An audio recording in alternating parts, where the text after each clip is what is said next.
നമുക്കുള്ള മനോഭാവമാണ് നാം കൊടുക്കുന്ന തുകയേക്കാൾ പ്രധാനപ്പെട്ടത്.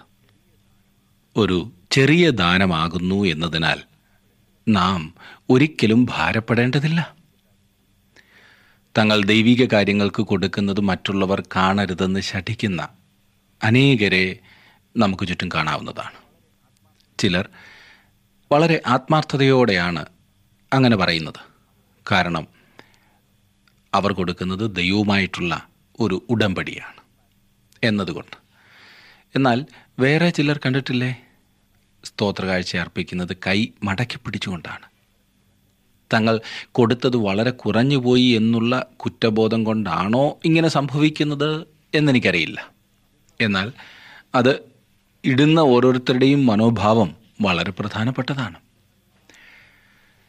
ഈ ദിവസങ്ങളിൽ നാം ചിന്തിച്ചുകൊണ്ടിരിക്കുന്നത് ക്രിസ്തീയ ഔദാര്യത്തെക്കുറിച്ചാണല്ലോ, ക്രിസ്തീയ ദാനത്തെക്കുറിച്ച്. ഇതിൽ പ്രാരംഭമായി അതിൻ്റെ മാതൃക നാം കണ്ടു. എങ്ങനെ കൊടുക്കണമെന്നുള്ളതിനെക്കുറിച്ച് നാം ചിന്തിച്ചു. ഇന്ന് നാം 9-ാം അധ്യായത്തിലേക്ക് വരുമ്പോൾ അതിൻ്റെ തുടർച്ചയാണ് കാണുന്നത്. ഇതിൽ യഥാർത്ഥ ദാനം അല്ലെങ്കിൽ കൊടുപ്പിനെക്കുറിച്ച് പ്രതിപാദിക്കുന്നു. ഞാൻ 9-ാം അധ്യായത്തിൻ്റെ ആദ്യത്തെ 4 വാക്യങ്ങളൊന്ന് വായിക്കട്ടെ, നിങ്ങൾ എന്നോടൊപ്പം ശ്രദ്ധിക്കുമല്ലോ. വിശുദ്ധന്മാർക്ക് വേണ്ടി നടത്തുന്ന ദ്രവ്യശേഖരത്തെക്കുറിച്ച് നിങ്ങൾക്ക് എഴുതുവാൻ ആവശ്യമില്ലല്ലോ. അഖായ കീഴാണ്ട് മുതൽ ഒരുങ്ങിയിരിക്കുന്നു എന്ന് ഞാൻ നിങ്ങളെക്കുറിച്ച് മക്കദോന്യരോട് പ്രശംസിച്ചു വരുന്ന നിങ്ങളുടെ മനസ്സൊരുക്കം ഞാൻ അറിയുന്നു. നിങ്ങളുടെ എരിവ് മിക്ക പേർക്കും ഉത്സാഹകാരണമായി തീർന്നിരിക്കുന്നു. നിങ്ങളെക്കുറിച്ച് ഞങ്ങൾ പറയുന്ന പ്രശംസ ഈ കാര്യത്തിൽ വ്യർത്ഥമാകാതെ ഞാൻ പറഞ്ഞതുപോലെ നിങ്ങൾ ഒരുങ്ങിയിരിക്കേണ്ടതിന് തന്നെ ഞാൻ സഹോദരന്മാരെ അയച്ചത്. അല്ലെങ്കിൽ പക്ഷേ മക്കദോന്യർ എന്നോടുകൂടെ വരികയും നിങ്ങളെ ഒരുങ്ങാത്തവരായി കാണുകയും ചെയ്താൽ നിങ്ങളെന്നല്ല ഞങ്ങൾ തന്നെ ഈ അതിധൈര്യം നിമിത്തം ലജ്ജിച്ചു പോകുമല്ലോ. പൗലോസ് പറയുന്നത്, നിങ്ങളെക്കുറിച്ച് ഇത്രയധികം പ്രശംസിച്ചതിന് ശേഷം ഞാൻ അവിടെ വരുമ്പോൾ നിങ്ങൾ ഒന്നും ചെയ്യാത്തവരായി കാണുന്നു എങ്കിൽ ഞാൻ ആകെ തളർന്നു പോകും, ലജ്ജിച്ചു പോകും, നിരാശപ്പെട്ടു പോകുവാൻ സാധ്യതയുണ്ട്. ധാരാളമായി കൊടുക്കുക എന്നത് ഏത് സഭയുടെയും കർത്തവ്യമാണ്. ആത്മീയമായി മുന്നിട്ട് നിൽക്കുന്ന സഭകൾ ദാനത്തിൻ്റെ കാര്യത്തിലും പിൻപിലാകെയില്ല. ആത്മീയതയുടെ ഒരു അളവുകോലായി ഇതിനെ നമുക്ക് കണക്കാക്കാം. അതെ, ഞാൻ കഴിഞ്ഞ ദിവസം ഓർപ്പിച്ചതുപോലെ നാം ഹൃദയത്തിൽ രൂപാന്തരമുള്ളവരായി തീരുമ്പോൾ അത് നമ്മുടെ എല്ലാ ജീവിത രംഗങ്ങളിലും പ്രതിഫലിക്കും. നമ്മുടെ പണം സൂക്ഷിച്ചിരിക്കുന്ന പേഴ്സും അത് കാണിക്കുവാൻ തുടങ്ങും എന്ന് ചുരുക്കം. യെരുശലേമിലെ വിശ്വാസികൾക്ക് കൊരിന്തിലെ സഭ ഒരു തുക വാഗ്ദാനം ചെയ്തിരുന്നു. വാഗ്ദാനം എപ്പോഴും ദൈവത്തോടുള്ള ഉടമ്പടിയാണെന്ന് ഓർമ്മിക്കണം. ഇത് മനുഷ്യർ മനുഷ്യനോട് ചെയ്യുന്നതല്ല. ദൈവത്തിൻ്റെ ആത്മാവ് പ്രചോദിപ്പിച്ചിട്ട് താങ്കൾ ഒരു വാഗ്ദാനം ചെയ്താൽ അത് തീർച്ചയായും ദൈവത്തോടുള്ള ഉടമ്പടിയാണ്. ധനവാനായ ഒരു മനുഷ്യനോട് ഒരാൾ ചോദിച്ചു, നീ ഇത്രയധികം കൊടുത്തിട്ട് നീ ധനവാനായി എങ്ങനെ ഇരിക്കുന്നു എന്ന്. നല്ല ഒരു ചിന്ത. അനേകർക്കും ഇത് ഒരു വലിയ പ്രശ്നമായി തോന്നാറുണ്ട്. അതിന് ആ ധനവാനായ നല്ല മനുഷ്യൻ മറുപടി പറഞ്ഞത്, എൻ്റെ അളവ് പാത്രത്തേക്കാൾ വലുതാണ് ദൈവത്തിൻ്റെ അളവ് പാത്രം. ഞാൻ എത്രയധികം കൊടുക്കുമോ അത്രയധികം ദൈവം എനിക്ക് അളന്ന് തിരിച്ചു തരുന്നു. വാസ്തവമാണല്ലേ?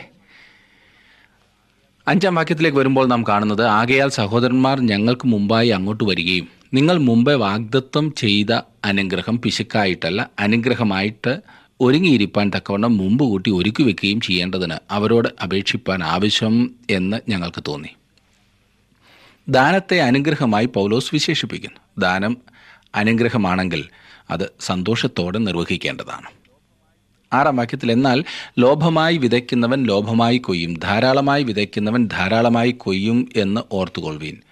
എഫെസോസിലെ മൂപ്പന്മാരോട് സംസാരിക്കുമ്പോൾ ഇതേ കാര്യം തന്നെ പൗലോസ് അവരെ ഓർപ്പിച്ചു. ഇങ്ങനെ പ്രയത്നം ചെയ്ത് പ്രാപ്തിയില്ലാത്തവരെ സഹായിക്കുകയും വാങ്ങുന്നതിനേക്കാൾ കൊടുക്കുന്നത് ഭാഗ്യമെന്ന് കർത്താവായ യേശു താൻ പറഞ്ഞ വാക്ക് ഓർത്തുകൊള്ളുകയും വേണ്ടത് എന്ന് ഞാൻ എല്ലാം കൊണ്ടും നിങ്ങൾക്ക് ദൃഷ്ടാന്തം കാണിച്ചിരിക്കുന്നു എന്ന് അപ്പോസ്തലപ്രവൃത്തികളുടെ പുസ്തകം 20-ാം അധ്യായത്തിന് 35-ാം വാക്യത്തിൽ നാം വായിക്കുന്നു. വാങ്ങുന്നതിനേക്കാൾ കൊടുക്കുന്നത് ഭാഗ്യം എന്ന് കർത്താവായ യേശു നിരന്തരമായി പറയുമായിരുന്നു. ഇന്ന് എല്ലാവരും പറയുകയും ആരും പ്രാവർത്തികമാക്കാത്തതുമായ ഒരു പ്രസ്താവനയാണിത്. ഭാഗ്യം എന്നതുകൊണ്ട് സന്തോഷം എന്നർത്ഥമാണ്. വാങ്ങുമ്പോൾ ലഭിക്കുന്നതിനേക്കാൾ വളരെയേറെ സന്തോഷം കൊടുക്കുമ്പോൾ ഉണ്ടാകുന്നു. ശ്രമിച്ചിട്ടുണ്ടോ? താങ്കൾ ആർക്കെങ്കിലും എന്തെങ്കിലും നൽകുമ്പോൾ അത് എങ്ങനെയാണ് താങ്കളെ ബാധിക്കുന്നത്? നിങ്ങൾക്കും എനിക്കുമുള്ള ഒരു പരീക്ഷണം ഇവിടെ ഇതാ. നാം ലോഭമായി വിത്ത് വിതയ്ക്കാറുണ്ടോ? അങ്ങനെ നാം കൊടുക്കാറുണ്ടോ? ഒരു കൃഷിക്കാരൻ ഒരു പറ വിത്ത് വിതച്ചിട്ട് നല്ല ഒരു കൊയ്ത്ത് കൊയ്തു എന്നിരിക്കട്ടെ. അടുത്ത വർഷം അയാൾ സ്വയം പറഞ്ഞെന്നിരിക്കട്ടെ, ചേടാ, എന്തിനായി വിത്തെല്ലാം വാരി മണ്ണിലെറിയുന്നത്? ഈ വർഷം ഞാൻ കഴിഞ്ഞ വർഷത്തേതിൻ്റെ പകുതിയേ വിതയ്ക്കുന്നുള്ളൂ. അങ്ങനെ പറഞ്ഞാൽ എന്ത് സംഭവിക്കുമെന്ന് താങ്കൾക്ക് ഊഹിക്കാം. പ്രമാണം ഇത്രമാത്രം: കൈ ഇറുക്കിപ്പിടിച്ച് വിതയ്ക്കുന്നവന് അത്രയും കുറച്ചേ കിട്ടൂ, കൈ അയച്ചു കൊടുക്കുന്നവന് അങ്ങനെ ലഭിക്കും. ഇത് ജീവിതത്തിൻ്റെ എല്ലാ വശത്തും ഒരുപോലെ സത്യമാണ്. നാം ദൈവവുമായി ഇടപെടുമ്പോൾ കൈ ഇറുക്കിപ്പിടിച്ചിരിക്കുന്നതാണ് പലരും ദരിദ്രരായിരിക്കുന്നതിൻ്റെ പ്രധാന കാരണം. കൈ ഇറുക്കിപ്പിടിച്ച് നാം ദൈവവുമായി ഇടപെടുന്നു. ഇത് വളരെയേറെ ബുദ്ധിമുട്ടിലേക്ക് പലരെയും നയിക്കുന്നു. 7-ാം വാക്യത്തിൽ, അവനവൻ ഹൃദയത്തിൽ നിശ്ചയിച്ചതുപോലെ കൊടുക്കട്ടെ. സങ്കടത്തോടെ അരുത്, നിർബന്ധത്താലും അരുത്. സന്തോഷത്തോടെ കൊടുക്കുന്നവനെ ദൈവം സ്നേഹിക്കുന്നു. എത്ര മനോഹരമായ വാക്യമല്ലേ? വിശ്വാസ പ്രതിജ്ഞ അല്ലെങ്കിൽ ഉടമ്പടി എങ്ങനെയായിരിക്കണം എന്നിവിടെ പറയുന്നു. ഹൃദയത്തിൽ തോന്നുന്നത് പോലെ കൊടുക്കണം, അഥവാ ദൈവത്തിൻ്റെ പരിശുദ്ധാത്മാവ് ഹൃദയത്തിൽ തോന്നിക്കുന്നത് പോലെ. അതെ, ഒരു ആവശ്യത്തെക്കുറിച്ച് നാം കേൾക്കുമ്പോൾ ദൈവത്തിൻ്റെ ആത്മാവ് നമ്മുടെ ഹൃദയത്തിൽ എന്തു കൊടുക്കണം എന്ന തോന്നൽ കൊണ്ടുവരുന്നു.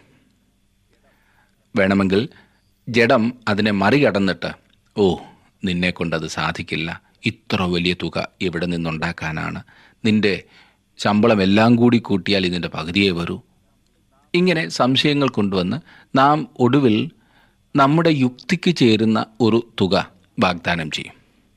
അതൊരിക്കലും വിശ്വാസത്താലുള്ള ഒരു പ്രതിജ്ഞയല്ല. നാം ഇവിടെ പറയുന്നത് പരിശുദ്ധാത്മാവ് ഹൃദയത്തിൽ തോന്നിക്കുന്നത് പോലെ കൊടുക്കണമെന്നത്രേ. അതിനുവേണ്ടി നാം സ്വയം സമർപ്പിച്ച് പ്രാർത്ഥിക്കണം. ഞാൻ പറഞ്ഞല്ലോ, കണക്ക് കൂട്ടിയിട്ടൊരു തുക വാഗ്ദാനം ചെയ്യുക അല്ല. എത്രയ്ക്ക് ഞാൻ ദൈവത്തെ ആശ്രയിക്കും എന്നതാണ് ഇവിടുത്തെ പരീക്ഷ. എത്രയ്ക്ക് ഞാൻ ദൈവത്തെ ആശ്രയിക്കും. ഇത് വളരെ ഗൗരവമായ ഒരു വ്യായാമമാകുന്നു, വളരെ ഗൗരവമായ ഒരു തീരുമാനമാകുന്നു. പിറുപിറുപ്പോടെ ഒരിക്കലും കൊടുക്കരുത്. മനസ്സില്ലാ മനസ്സോടെ കൊടുക്കുന്നത് ദൈവം ഒരിക്കലും ആഗ്രഹിക്കുന്നില്ല. നിവർത്തികെട്ടിട്ട് കൊടുക്കുന്നത് കൊടുക്കാതിരിക്കുന്നതിന് തുല്യമാണ്. രക്ഷപ്പെടാൻ അല്ലെങ്കിൽ മുഖം രക്ഷിക്കാൻ കൊടുക്കുന്ന അനേകരുണ്ട്. മാനം കാക്കുവാൻ കൊടുക്കുന്നവരും വളരെയാണ്. ഞാൻ പറയാതെ തന്നെ നിങ്ങൾക്കറിയാം ഇതുപോലെയുള്ള ആളുകളെ. ഒരുപക്ഷേ താങ്കൾ പറഞ്ഞു വന്നേക്കാം, ഞാൻ എൻ്റെ ഇടവകയിലെ ഉത്തരവാദിത്തപ്പെട്ട ഒരു സ്ഥാനത്തായി പോയത് കൊണ്ട് കൊടുക്കാതിരിക്കുന്നത് എങ്ങനെയാണ് എന്ന്. അങ്ങനെ സങ്കടത്തോടെ ദൈവം താങ്കളിൽ നിന്ന് ഒന്നും ആഗ്രഹിക്കുന്നില്ല. സഭ ഒരുപക്ഷെ അത് ആവശ്യപ്പെട്ടെന്ന് വന്നേക്കാം. പലരെയും ഉത്തരവാദിത്തപ്പെട്ട സ്ഥാനങ്ങളിൽ ആക്കുന്നത് തന്നെ അവരുടെ പണം നോക്കിയിട്ടാണല്ലോ. ഒരു കമ്മിറ്റിയുടെ അധ്യക്ഷനായി നാട്ടിലെ പണക്കാരനെ പിടിച്ചാക്കാമെങ്കിൽ പണത്തിൻ്റെ സംഗതി വലിയ കുഴപ്പമില്ലാതെ നടക്കുമെന്ന് ഒരു ധാരണയുണ്ട്. എന്നാൽ ഈ പറയുന്ന വ്യക്തി വാസ്തവത്തിൽ ദൈവത്തെ സ്നേഹിക്കാത്തൊരു വ്യക്തിയാകുന്നുവെങ്കിൽ നിങ്ങൾ ഒരു പിശാചിനെയാണ് അവിടെ പിടിച്ചാക്കിയത്. തന്മൂലം അയാളുടെ വഴിക്ക് കാര്യങ്ങൾ പോകൂ, പിന്നീട് ദുഃഖിക്കേണ്ടി വരും. ദൈവം ഒരിക്കലും അങ്ങനൊരു കാര്യമല്ല ആഗ്രഹിക്കുന്നത്. ദൈവം പറയുന്നത് താങ്കൾ സങ്കടത്തോടെ, മനസ്സില്ലാ മനസ്സോടെ ദൈവവേലയ്ക്കായി നൽകുന്നത് നിർത്തണം. അവനത് വേണ്ട എന്നത്രേ. ദൈവം അത് ആഗ്രഹിക്കുന്നില്ല എന്ന് മാത്രമല്ല, ദൈവം അത് ഉപയോഗിക്കില്ല എന്നത്രേ ഞാൻ വിശ്വസിക്കുന്നത്. സങ്കടത്തോടെ കൊടുക്കുന്നത് ദൈവം ആഗ്രഹിക്കുന്നില്ല എന്ന് മാത്രമല്ല, നിർബന്ധത്താൽ കൊടുക്കുന്നതും ദൈവം ആഗ്രഹിക്കുന്നില്ല. മനസ്സോടെയും സന്തോഷത്തോടെയും നൽകുവാൻ ആഗ്രഹിക്കുന്നില്ല എങ്കിൽ താങ്കൾ നൽകണമെന്ന് ദൈവം ഒരിക്കലും പറയുന്നില്ല.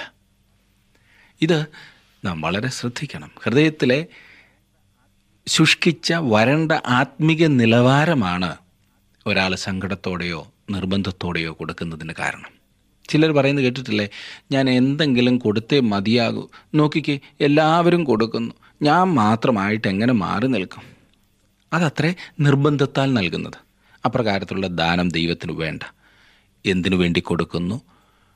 അതുകൊണ്ട് ദൈവം ആഗ്രഹിക്കുന്നതെന്ത്, അതുകൊണ്ട് താങ്കൾ ആഗ്രഹിക്കുന്നതെന്ത്, ഇതെല്ലാം വളരെ വ്യക്തമായിട്ട് വേണം നാം ചെയ്യേണ്ടത്. നാം നമ്മുടെ കുഞ്ഞുങ്ങളുടെ ആവശ്യത്തിനു വേണ്ടി പണം ചെലവഴിക്കുമ്പോൾ അവരുടെ ഭാവിയെക്കുറിച്ച് നാം ചിന്തിച്ച്, അതെ, ഞാൻ ഈ 100 രൂപ ചിലവഴിക്കുമ്പോൾ അത് 100,000 തിരിച്ചു കിട്ടുവാൻ പോകുന്നു എന്നുള്ള ചിന്തയോടെ, ഉത്തരവാദിത്വ ബോധത്തോടെ നാം അത് കൊടുക്കുന്നു. ദൈവവേലയ്ക്ക് വേണ്ടി കൊടുക്കുമ്പോൾ നാം കൊടുക്കുന്നത് എത്രമാത്രം സന്തോഷത്തോടെയാണ്. നല്ല കാര്യങ്ങളിൽ നിന്നും, അതെ, ദൈവാനുഗ്രഹം ലഭിക്കുന്ന കാര്യങ്ങളിൽ നിന്നും നമ്മെ വിലക്കുന്നതാണ് സാത്താൻ്റെ ഏറ്റവും വലിയ തന്ത്രം എന്നോർക്കണം. ഒരു വ്യക്തി രക്ഷിക്കപ്പെടുന്നതുവരെ ആ വ്യക്തിയെ ക്രിസ്തുവിങ്കൽ നിന്നും അകറ്റുന്ന ശ്രമത്തിലാണ് സാത്താൻ. അവൻ നമ്മിൽ നിന്ന് ആ വിശ്വാസം മാറ്റിക്കളയുവാൻ ശ്രമിക്കുന്നു. എന്നിട്ട് അവിശ്വാസം കൊണ്ടുവന്ന് പിന്തിരിപ്പിക്കും. നമ്മുടെ ദുഷിച്ച സ്വഭാവങ്ങളെ അവൻ ന്യായീകരിക്കും.